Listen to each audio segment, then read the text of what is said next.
Next is the minimum size. Minimum diameter of pipe that should be used is 150 mm. 150 mm 150 mm का pipe minimum हमें use करना चाहिए. Recommended practice is to provide 200 mm minimum size. लेकिन 150 तो ये IS code के हिसाब से हमें बोला जा रहा है, लेकिन हमें कम से कम कितना प्रोवाइड करना चाहिए? 200 mm का भी तो हमें मिनिमम प्रोवाइड करना चाहिए. लेकिन अगर हिली एरिया है जहां पर एक्सट्रीम स्लोप पहले से प्रेजेंट है, तो आप वहां पर वेलोसिटी फ्लो की ज्यादा होने की वजह से आप पाइप का डायमीटर अगर वहां पे कम कर दिया कॉस्ट सेविंग के हिसाब से, तो भी चल जाएगा. ठीक है. Importance of non scoring velocity and self cleansing velocity.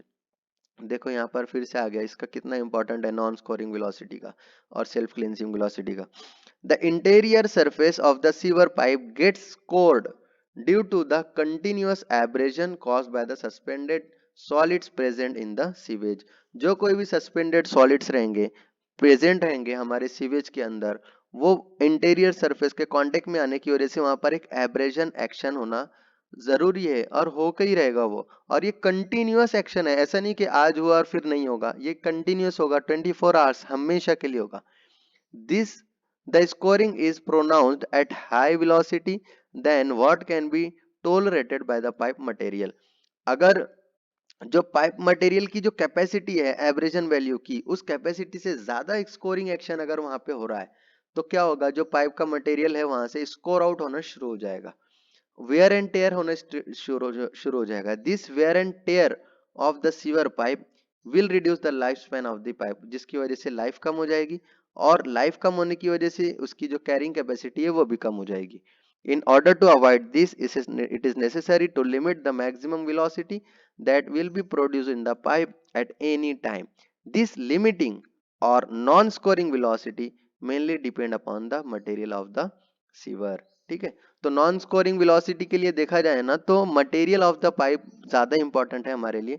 हमारा पाइप का मटेरियल अगर हमने सही यूज किया हुआ है तो स्कोरिंग वहां पर होना ज्यादा पॉसिबल नहीं रहेगा, नॉन स्कोरिंग वेलोसिटी मेंटेन रहेगी. तो इसलिए पाइप का जो मटेरियल है जब हम सिलेक्ट करेंगे तो उसको केयरफुली सिलेक्ट करना बहुत ज्यादा जरूरी है. सेल्फ क्लींजिंग वेलोसिटी का इंपॉर्टेंस क्या है? The velocity that would not permit the solids to settle down and even score the deposited particles of the given size is called as the self cleansing velocity. ठीक है ना.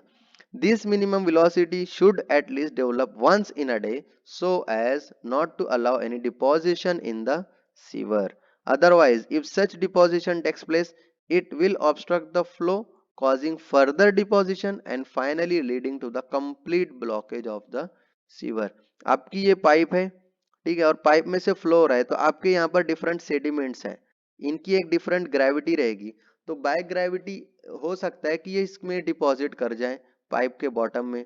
अब pipe के bottom में deposit करते कर देंगे, लेकिन जो पाइप में फ्लो हो रहा है वो फ्लो की अगर सफिशिएंट वेलोसिटी है, तो उस वेलोसिटी की वजह से ये पार्टिकल क्या हो जाएंगे? वो कैरी फॉरवर्ड हो जाएंगे, वो पाइप में से वो कैरी फॉरवर्ड हो जाएंगे, वो आगे चले जाएंगे.